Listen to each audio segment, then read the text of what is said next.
Hi అండి. అందరూ ఎలా ఉన్నారు? నిన్నటి వీడియోలో గింజలు ఏంటా అని అందరూ ఈరోజు వీడియో కోసం వెయిట్ చేస్తున్నారు కదా!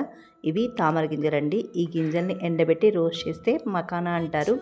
నేను ఇవి మీకు పచ్చిగా ఉన్నప్పుడే చూపించాను. ఇప్పుడు కర్రీ ప్రాసెస్లోకి వెళ్దాం. ముందుగా ఈ గింజల్ని పైన లేయర్ తీయాలి. లోపల ఉన్న గింజలు మనం కర్రీ చేసుకోవచ్చు. నేను చూపించిన బ్లాక్ కలర్వి ఎండిన తామర గింజలు. ముందుగా మిక్సీ జార్లోకి కట్ చేసిన ఉల్లిగడ్డలు, పచ్చిమిర్చి, టమాటా, జీడిపప్పు, బాదం, పసుపు వేసి మెత్తని పేస్ట్లా చేసుకోవాలి. ఒక బాండీలో మనం తీసి పెట్టుకున్న గింజలు వేసి వేయించుకోవాలి. ఇవి వేగిన తర్వాత అదే బాండీలో ఆయిల్ వేసి తాలింపు దినుసులు వేసుకొని అవి వేగాక ఉల్లిగడ్డ ముక్కలు, కరివేపాకు వేసి వేయించుకోవాలి. ఇలా వేగుతున్నప్పుడే మనం మిక్సీ చేసి పెట్టుకున్న టమాటో పేస్ట్ని కూడా వేసి ఒకసారి కలిసేలా కలిపి మూత పెట్టి ఉడికించుకోవాలి.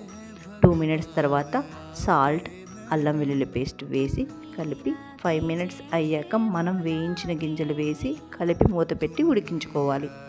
ఈ గింజలు ఉడకడానికి కొంచెం టైం పడుతుందండి. ఇవి కొంచెం ఉడికాక దగ్గరగా అయ్యాక రుచికి సరిపడా కారం, ధనియాల పొడి వేసి కలిపి లాస్ట్లో కొత్తిమీర వేసుకుంటే కర్రీ అయిపోతుంది. లాస్ట్లో నేను కొంచెం సాల్ట్ యాడ్ చేశానండి. ఇప్పుడు మీకు ఈ కర్రీ గురించి రివ్యూ చెప్తున్నాను. ఇవి మనకు చూడడానికి తినడానికి కొంచెం పల్లీల టేస్ట్లా ఉంది. కర్రీకి అంత మంచిగా అయితే లేదు. గింజ మధ్యలో గ్రీన్ కలర్లో సన్న తీగలా ఉంది. దానివల్ల కొన్ని గింజలు చేదుగా కూడా ఉన్నాయి.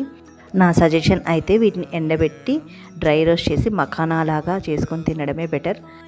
ఇలాంటి జెన్యూన్ రివ్యూ వీడియోస్ కోసం నా ఛానల్ని సబ్స్క్రైబ్ చేసి లైక్ చేయడం మాత్రం మరవకండి. ఇలాంటి మంచి మంచి వీడియోస్తో మీ ముందుకు వస్తాను.